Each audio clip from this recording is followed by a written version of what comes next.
If you feel you have what it takes to be awarded as the best in the business, here is your chance to apply. Head on over to our website, download the form and apply.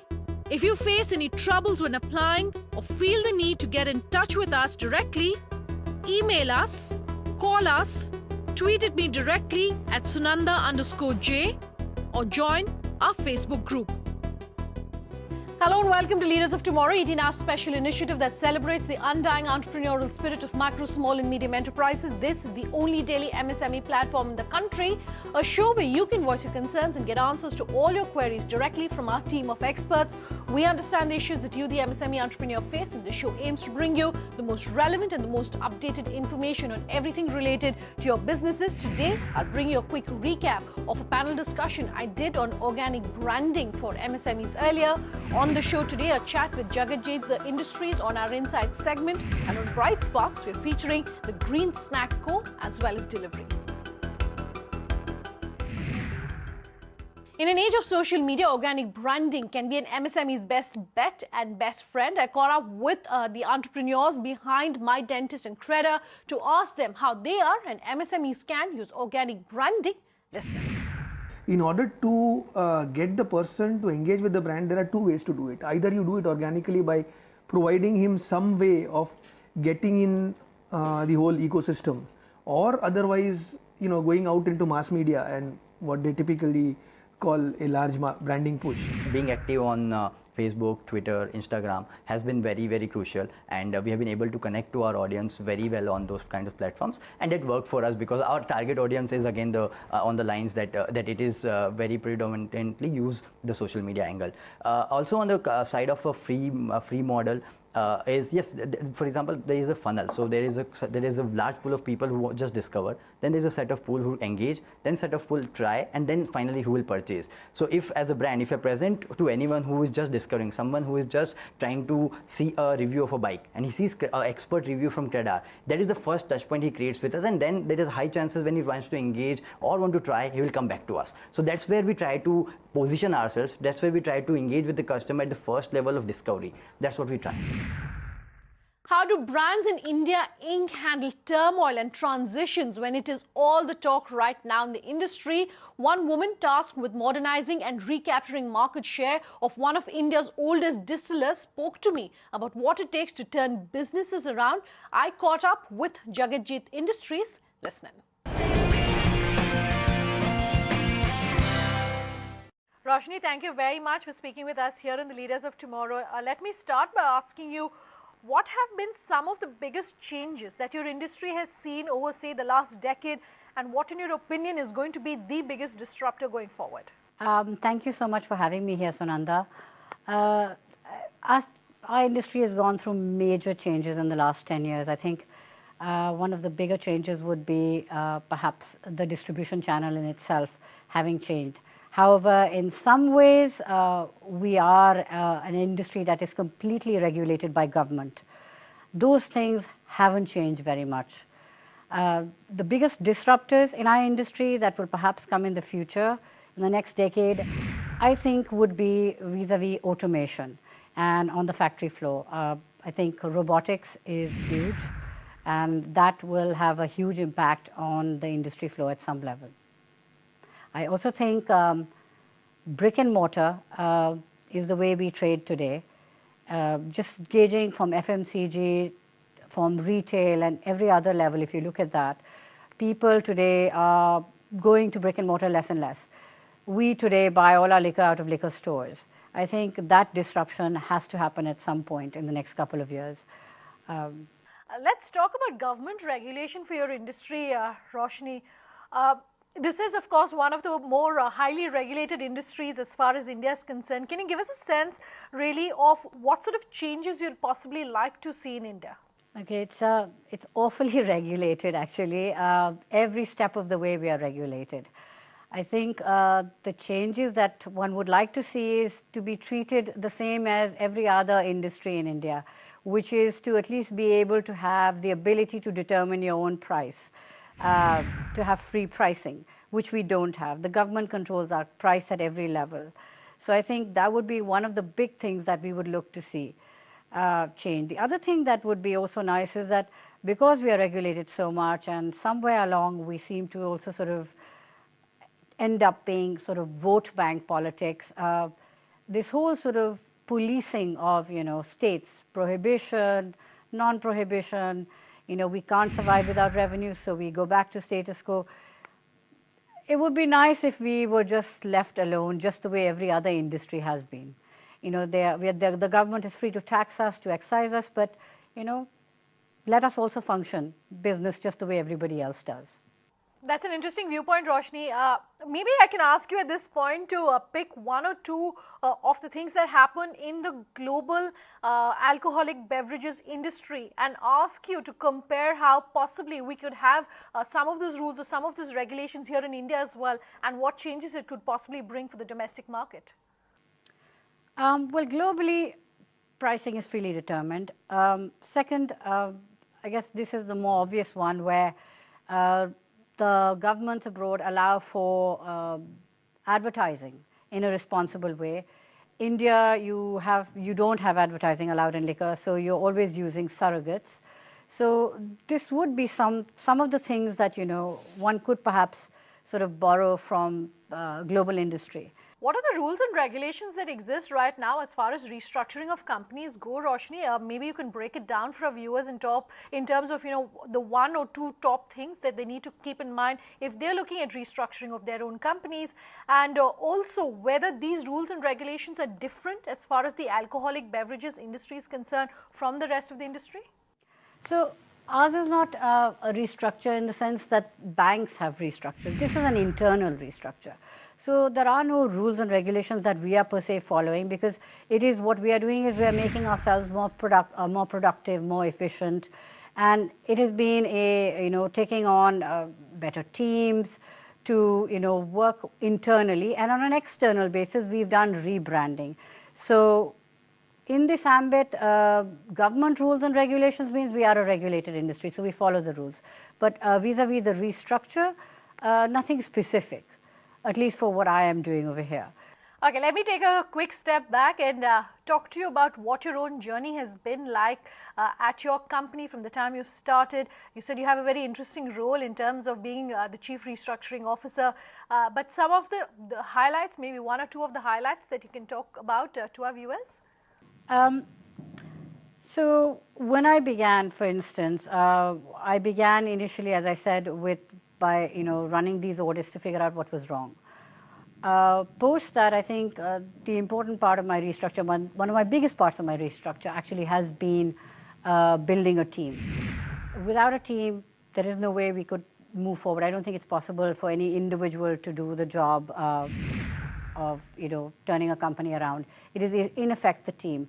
So it is actually creating the team. But when you start building the team, it's important. You need to make sure that your old and your new team are able to work together and are able to blend together properly to be able to give you the desired result. The other thing is that when you're actually also sort of hiring new team, you need to be really careful, because for me, for instance, I stepped into a certain culture. One of my biggest challenges has been to try to shift that culture. So I also started hiring people based on a new culture. So this was one big aspect of my restructure. The other aspect of my restructure was I started bringing in technology wherever I could bring in technology. Technology for me, is the way forward. It is the future, but it also brings a lot of transparency in processes. It also brings controls. So technology was my other big step that I actually took. These were some of the internal restructuring efforts that we conducted. On an external basis, we started restructuring and sort of rebranding our brands. The three brands that we actually rebranded was Ice Vodka. We took on a new brand ambassador, Kalki, to represent Ice. The whole campaign for Ice, which launched in January, was quite a different campaign, but it was, Ice was positioned as this brand which was sort of reflecting, allowing you to be who you are, was the message that we were trying to sort of send out with Ice. And Kalki really fitted that position, be true to yourself, be who you are. She's also the girl next door. So we did a very sort of provocative campaign. For our other brand, which is one of our iconic brands, we also did a rebranding, which was Aristocrat Premium Whiskey. So the restructure took place on an internal basis and on an external basis. Of course, we continue. We are nowhere next to where we need to be at the moment, but we've seen a lot of progress and change. I want to pick up on what you were just mentioning in terms of restructuring of a brand, Roshni. But I want to take a macro view and ask you to talk to our viewers about what they should keep in mind if they're looking at changing their brand, or if they're looking at even developing a stronger brand recall. How do you go about identifying your target group? How do you communicate effectively to that target group? What all should our viewers keep in mind, particularly if they don't necessarily have the funds to be able to hire an external agency or a brand ambassador like yourself? One of the very important reasons we hire brand ambassadors, I think, is to also sort of, because we are also part of the liquor trade and we don't have much visibility. So whatever little visibility we have, we need people to pay attention and see what we are actually showing them. And brand ambassadors aid in that. This doesn't mean that you can do something. You can also have ad campaigns without brand ambassadors, and that's also a huge trend. And I completely believe in that. But the way to, I think, identify is to figure out what your market is. When you are rebranding, you do not want to disrupt or take away your current consumer base. So you need to figure out a good blend between who your current consumer is, and who is the new consumer you want to attract. And you do need to find a sort of a median space in the message that you are actually putting forward to this particular consumer. Take a quick break. When we come back, the two companies we're featuring on our Bright Spark segment tonight, the Green Snack Co. and Delhivery.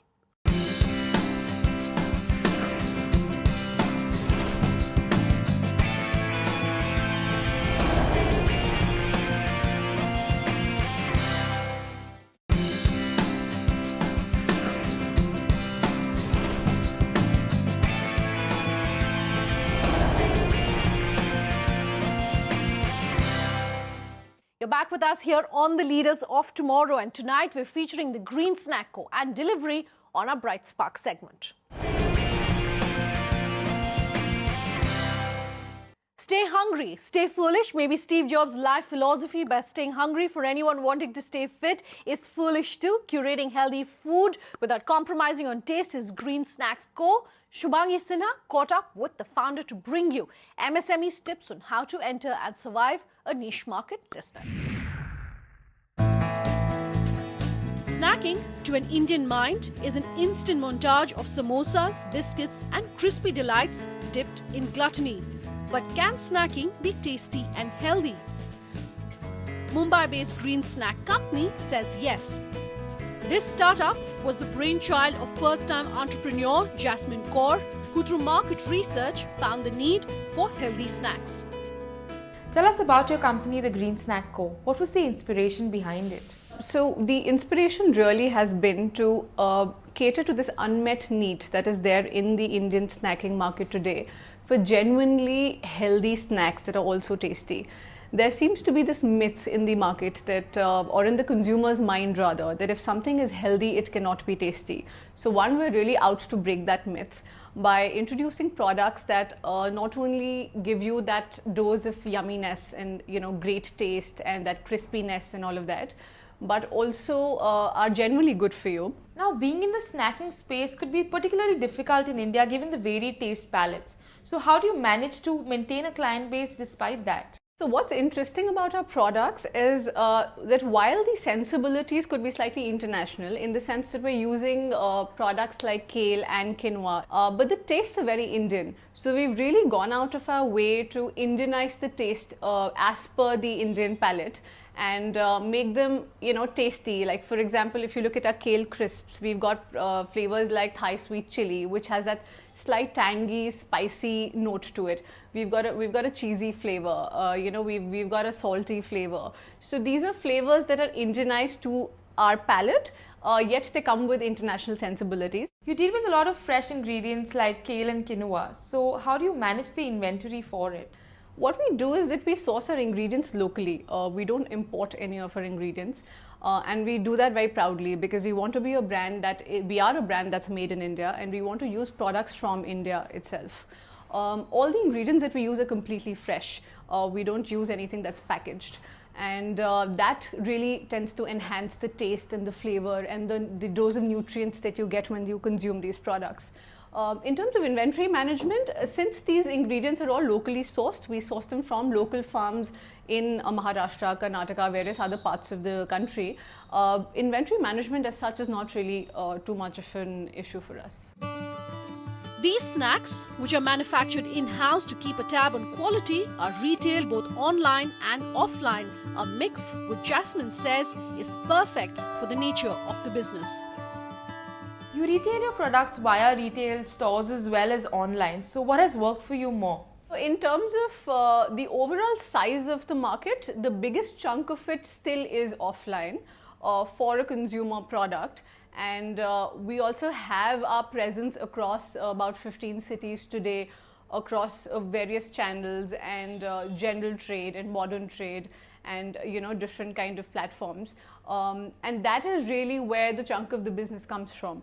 We are also obviously available online because our consumer is online most of the time, and we are available on some popular websites such as Amazon and Big Basket, where they're on a couple of food delivery applications like Scootsie, where they're on various other different gourmet specialty websites as well. So we're available on both. Like I said, chunk of the business still is offline, but I think the online space is growing at a really fast pace, given the fact that it has significant reach. If I were to ask you what was the one thing that sets your product apart, what would that be? The product itself is quite differentiated. I think our USP is that we're genuinely healthy and not just something that's touted to be one. We don't use any preservatives in our products. We don't use any artificial colors or flavors. We don't use MSG. There's no trans fat in our products. So some of the fundamental health related factors that you would want in a snack are there in our products. We actually have a shelf life of about 6 months without using any preservatives because we use really high barrier packaging and things like that. So we've innovated in a big way in terms of the way the product is, and the product itself is quite differentiated. With carefully curated recipes that cater to varied Indian tastes, Green Snack Co.'s heroes, kale and quinoa, are set to leave their healthy consumers wanting for more.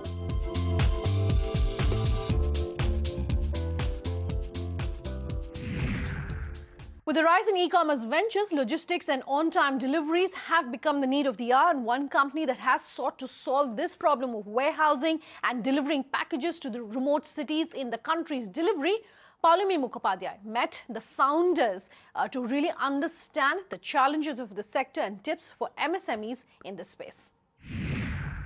Over 300 cities, 3,000 plus e-tailers, more than 1 lakh sellers and 2 lakh deliveries per day.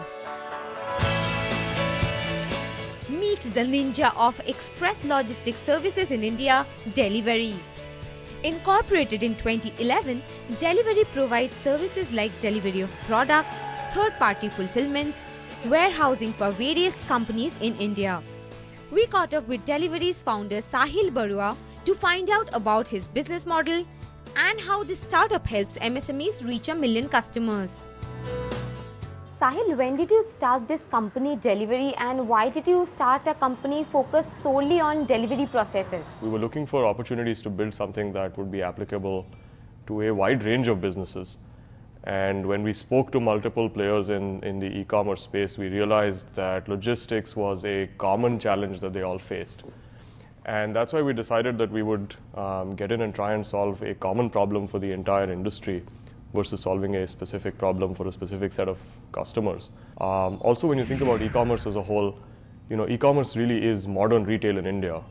So essentially, the availability of products, or products which are not available in sort of outside of the top 8 or 10 cities, would become available to millions of consumers through the power of the internet. And so when we did the math, we said, look, this is an incredibly exciting problem. Millions of parcels are going to be delivered to hundreds of millions of consumers over the next 10 years. And along with that, we have to figure out how they're going to pay for these products. You know, we're going to build value-added services on top of just delivering this in terms of warehousing, in terms of bringing products from abroad. And it just seemed like a very exciting problem for us to try and solve. So Sahil, how crucial is skilled manpower in your company? Do you train people before putting them on jobs? I think that's a fabulous question. Look, I don't believe there's any industry on the planet which can say that skilled manpower is not important to it. Skilled manpower obviously is the foundation. In many ways, the foundation of what we do as a company is our frontline staff. It is the 6,200 ambassadors who are on the streets delivering products to people's households. And they are an extension of the brand of delivery. They're an extension of our clients' brands as well. We obviously spend a lot of time training our people. That said, this is also an industry where you have to continuously train, retrain, continuously upskill. Are we there in terms of, have we achieved our objectives in terms of training? Absolutely not. I think it's a continuous battle that we have to keep fighting. Look, we have 6,200 people. Our approach has always been that we will focus on keeping a smaller set of people as compared to many of our competitors, but to retain them and to keep training them. Right. So when it comes to GST, do you think GST actually benefits companies like Delhivery? I think the impact of GST is still, it's too early to say. The rollout of GST is expected to start only April next year, and once sort of there are more clarifications in terms of how it will be levied, it'll be easier for us to see what the impact on our operations will be. Our own expectation is that GST will not fundamentally change anything for e-commerce as a whole. With the rise of e-commerce in India and consumers tuning into websites, then turning up at shopping malls, companies like Delhivery makes it easier to connect sellers with customers faster. With over 6,200 delivery personnel providing services across the country on a daily basis, Delhivery has its eyes set to become one of the largest logistics brands in India.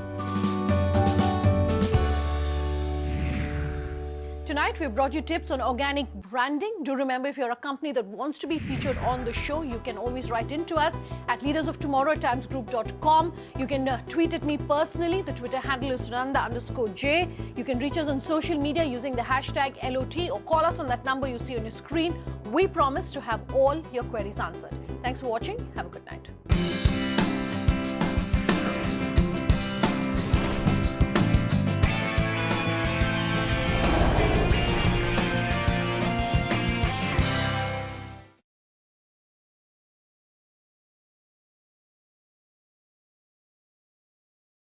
If you feel you have what it takes to be awarded as the best in the business, here is your chance to apply. Head on over to our website, download the form and apply. If you face any troubles when applying or feel the need to get in touch with us directly, email us, call us, tweet at me directly at Sunanda_J or join our Facebook group.